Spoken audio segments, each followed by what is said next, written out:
Dito ako nakatira, sir. Dito bahay namin. Oh, ang ganda. Yan yung pugon. Base pa lang siya. Sa ibabaw, papakita ko sa iyo yung plano.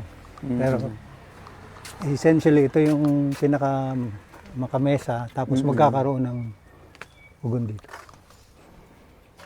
Work in progress.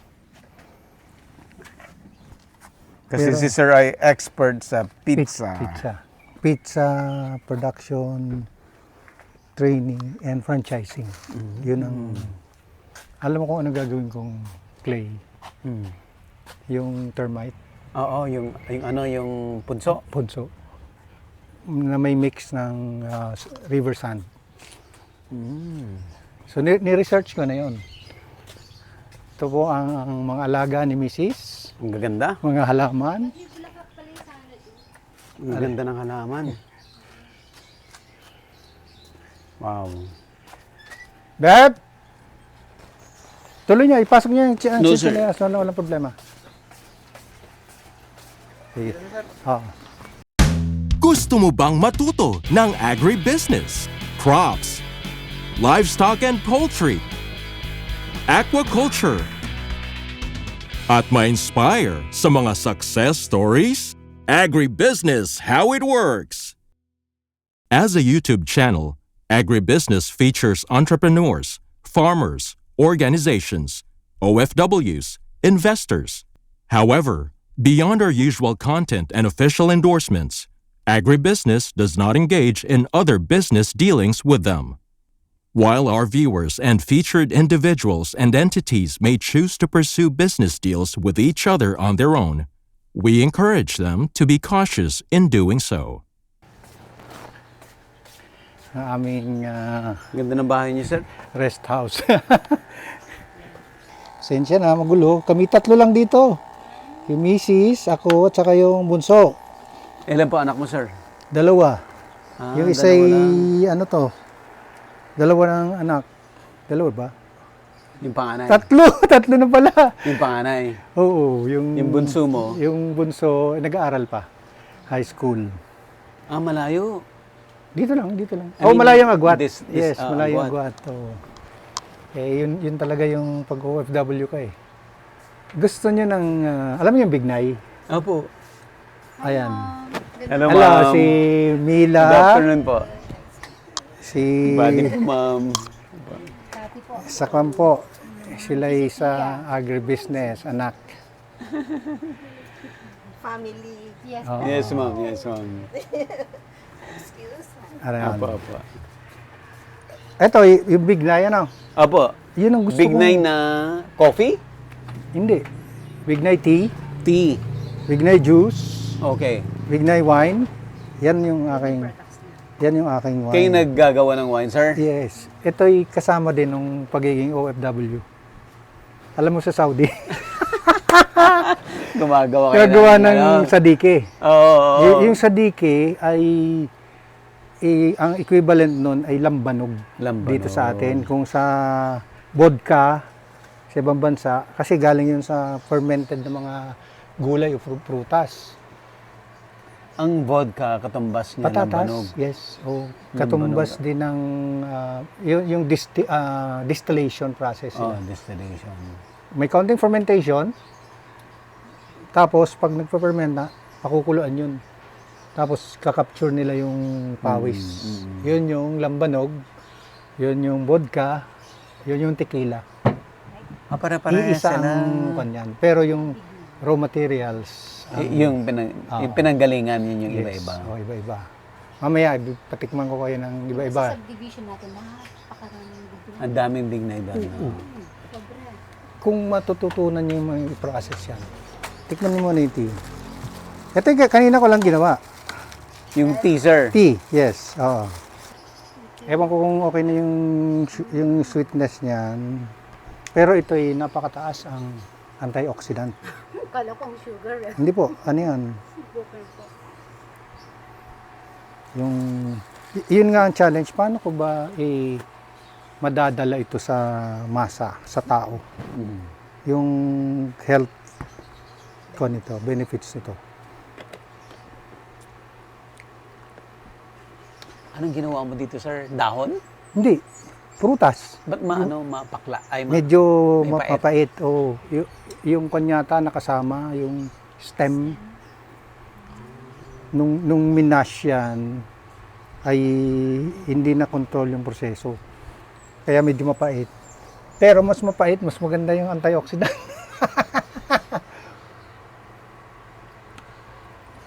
Medyo may pait nga. Ano daw bang health benefit ng Ignited? Antioxidants and vitamins. Vitamin Diyan, may C? puno ako dyan sa likod. Dito lang kasi yan sa Pilipinas, Southeast Asia. Eh, ang dami ng pinapatay niyan na mga puno. Kasi hindi nila alam kung paano i-process. Kasi nung araw, malalaking puno yan. Nung di ituloy ko yung sa kanan, Yes, sa sir. Saudi. Yes, sir. May namit akong kano. Di nakikita ko sa compound, yung mga kano, may kanya-kanyang kan sila kanya-kanyang mundo doon Oo. Kita ko, naging kaibigan ko. Wine, gumagawa siya ng wine. Sabi, turuan mo nga ako gumawa ng wine. Eh, sige, tinuruan ako nung proseso. Grapes. Ang una nga, grape juice, yung nasa bote. Non-alcoholic. Kasi bawal talagang alcohol. So, non-alcoholic grape juice ang ginagamit namin. Dadagdagan mo ng yeast. Dadagdagan mo ng asukal. Sabi ko, ano katamis? Tikim-tikim lang. Sabing ganun. Pero ngayon, may refractometer na. Susukatin mo yung bricks. Ganun. Yung bricks. Pero at that time, ganun nga, titikim-tikim lang. Tapos, yung, di ba may may wine, yung parang airlock. May airlock. Doon, gumagawa lang kami ng pipe, nakalublob sa tubig, ganun. Yun na yun, pag bumubula na, so sabihin airtight na yung system, nagfe-ferment na. So, yun, gawa na kami. Nalagay namin sa yung mga banyo-banyo na hindi ginagamit o sa ilalim ng kusina. Ay, sabi ko, sir, ilang ba yan? Ilan ba? Mga 6 months bago mo inumin. Kasi malabo pa yan. Ay, mga 45 days pa lang, may kumakatok na sa kwarto ko. Sir, bakit? Sir, birthday ko. Yung gusto sabi, alam kasi nila, meron akong pinaferment doon. Sabi ko, yung tingin mo, bumubula pa, malabo pa yung, hindi pa nakukompleto yung fermentation process. Sir, pwede na yan. Ala, nalalasing din. So, doon nagsimula yung knowledge ko on winemaking. Hanggang nung pumunta kami sa Yemen, nag-set up kami ng Pizza Hut doon. Eh, maraming grapes doon. Sa Yemen? Sa Yemen, Pizza Hut, Yemen. Eh, may access ako sa yeast, may access ako sa sugar, kasi part ng ingredients ng pizza eh. Tsaka yung fermentation ng dough, very similar sa fermentation ng wine. Yung dough lang, flour ang nagtatrap. Pero yung wine naman, yung liquid ang nagtatrap ng yung fermentation process. So, yan, magkakaparehas yung ayan. Naganda. Ito ay pinapay dipugon.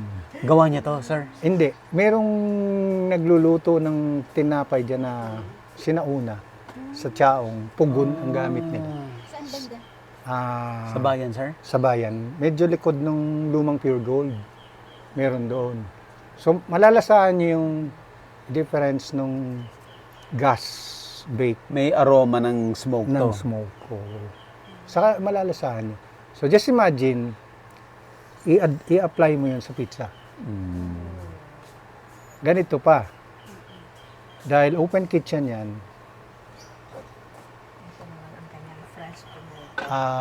yung tomato sauce ay gawa sa fresh tomatoes. Gawa mo to, sir? Yes, organic yung tomatoes yan. So, hindi yan gaya ng Jollibee na mayroong mga, merong... So, from scratch ito, sir? Yes. By the way, si sir ay expert nga sa pizza. Sir, Yes. kwento mo, sir, saan ka nang galing? Bakit naging expert ka sa pizza? Naging expert. Sige, From Italy ba? hindi. Dito sa working student ako nun. or studying worker. Okay. Dahil mas maraming oras sa Pizza Hut eh. Okay. 1982. 82. 81 ako first year student sa UP Diliman. Yung Anong course mo doon, sir? Poli-Sci. Ang layo. Political science. Kasi ano yun, That's the reason why mahilig ka mag-organize. siguro, non-quota course yun. Ayaw ko ng math. Ay, Okay. Yung lahat na estudyante nun, kailangan mag-math. So anyway, working student. So, pumasok ako ng Pizza Hut. Hanggang natapos ko yung nag-graduate ako 1984. Sabi nung sige, graduate ka na. Pero bago mag-graduate, sabi, huwag ka nang tumuloy. Ipopromote na kita. Sir, tapusin ko muna to.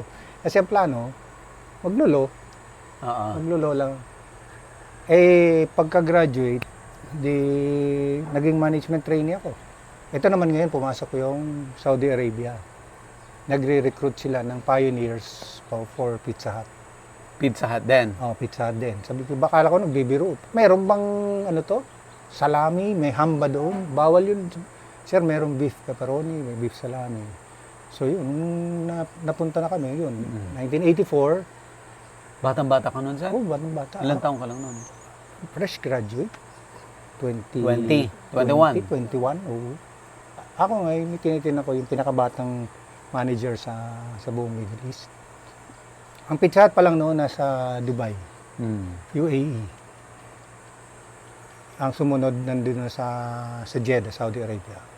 So yun, napadami namin kami talaga yung naging pioneers. No? At ang maganda doon, yung performance ng unang batch namin ay nagandahan yung may-ari. Kaya instead na magre-recruit siya ng mga Indiano, mga Egyptian, ibang lahi, Puro Pinoy. Pilipino. Kaya ang dami namin. Hanggang ngayon, buo pa yung grupo namin. Meron pa kaming parang alumni association ng mga ex-Pizza Hut Saudi boys. Tulungan. Kung yun ba, sino na yung mga senior na nangangailangan ng tulong, patak-patak. So anyway, Saudi Arabia, Yemen. Pagdating sa Yemen, nagtayo din kami ng Pizza Hut naman doon, franchise. Di ba magulo doon? Magulo doon. Pero at that time, nag-unify yung North and South.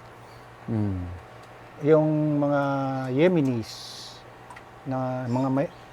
ang mga traders, mga malalaking businessmen sa Saudi Arabia, Yemenis yan, ang original nila. Okay. So, yung isa sa mga Bin Laden, mga Yemenis yung mga yan. So, nag-invest sila, yes. Yung National Commercial Bank, ang laki niyang bangko yan. Umuutang dyan yung gobyerno ng Saudi Arabia. Nagtayo sila ng mga kumpanya sa sa Yemen. Isa sa mga kumpanyang tinayo nila is food company na nakuha yung franchise ng Pizza Hut for Yemen. So, ano yun? Pinirate ako. From Saudi? Pizza Hut Jeddah to Yemen. Hindi ko masabi dun sa may-ari ng Jeddah na sa Yemen ako eh. Pero eventually nalaman din. So sabi niya, Butch, ganito na lang. Nag-i-interview ka rin naman sa Yemen, mag-interview ka rin para sa Jeddah. So okay. nag-i-interview ako para sa dalawang bansa. Ano yun? Parehong Pizza Hut. So, Puro Pilipino puro ang dinadala? Pinoy galing dito. Sabi ko, at pag magaling yung aplikante, saan mo gusto? Yemen o Jeddah? Mamili ka. Pero yung magaling talaga, may potential, sabi ko, sige, Yemen ka. Doon ka sa akin. Kasi medyo stable na ngayon yung Saudi. So anyway, inabot pa kami ng civil war sa Yemen. Sa Yemen. Pinuntahan kami ng Air Force, C-130, sinundo sa Djibouti. Kasi nga, magulo. Magulo na talaga. Although So, nagsara? Unify sila, Nagsara kayo? hindi pa nagbubukas. Kaya nagtaka ako, sabi nung employer namin, kailangan makarating kayo ng December 31. Anong taon ba yun? 1991 yata. Bakit December 31, sir? Basta dapat nandun kayong December 31. Ready na ba yung restaurant? under construction pa. So, sige sir. Hello. Pagdating namin nun, ginagawa pa yung restaurant. Kaya pala kami pinarating. Kasi mag-expire na yung mga visas namin. Ng January 1. Oh, Kaya, hindi na siya December 31 na renew, ito. hindi na siya makakakuha. Hindi na sila makakakuha. Kasi ano yan, ang skilled labor sa Yemen, kailangan i-apply. Kasi third world country din yun eh. Kailangan lang ma-justify. Bakit kayo mag-i-import ng tao? Yung daming walang trabaho dito. So yun, tumagal ako ng 6 years doon. Tapos, itong aking general manager sa Yemen, nakabase sila sa Jeddah, nagtayo ng isa na namang company. Ang nakuha nilang franchise is Papa John's. Yung Papa John's. Papa John's Pizza. Nakuha nila yung master Saan franchise. nag-originate ang Papa John's? US, Kentucky. Sa Kentucky. Nung umalis ako, number 3 sila. Ewan ko ngayon, mukhang nag-slow down na eh. Pizza Hut, Domino's, then Papa John's. Tas Little Caesars. Yun ang ranking in terms of number of stores. Ang bilis nung yung international expansion. So anyway, nung kinuha ko ng GM as operations manager for Middle East and North Africa, ang dami nun. Nagka-problema yung may-ari kasi royal family yung may-ari. Namatay. So pag ganyan Royal namatay, family ng Saudi. Related dito sa current king ngayon. So, nung namatay, yung assets niya frozen kasi nag-aaway-away yung magkakapatid. So, nagkaroon din kami ng crisis noon. O, paano yung mga staff? Paano yung sweldo ng staff? So, may sweldo, kaya lang ano yun, pautay-utay. Eventually, ginib up nila yung master franchise for the whole Middle East. Kaya nagkaroon na ngayon ng opening yung ibang mga countries. Pwede nang kung sino-sino kumuha ng franchise. So, doon ngayon, tinawagan ako ng USA, yung mother company. Kukunin ka namin, sa Bahrain ka naka-base. Pero ang kukuhan mo, titrain ka ng buong team para sa kung saan mag-open ang franchise. So, almost the whole Middle East, natulungan ko yung sa opening. Parang US, ano ka na? Company employee, na. Oo. Part lang ako ng team. Ako yung sa training. Training from store opening, dough production, commissary. So yung buong, kaya Alam mo yung expertise buong ko. pizza business, sir. Yes. Pati franchising, alam ko yun. So, binabalikan ko ngayon. Pero this time, Gawa ka ng sarili mong brand. yes, na merong pagkakaiba. Brick oven ang gagawin. Ang gagamitin ay kahoy para maging eco-friendly. Di ba dito sa Quezon maraming buko? Yung buko pag kinuha, Yung shell. yung shell, may shell pa yon, tutuyuin yung kasama yung nut. Yung buong nut, tutuyuin mo. Ang tigas nun. So yun ang Shell at saka yung husk. husk. Oo. Tutuyuin. Pag matigas yun eh. Hindi yung pagbunot kasi na mature na, mausok. While yung buko na may husk, may shell pa, apoy. So Okay. imagine yung, di ba yung pag uling ng ano to? Yung bao.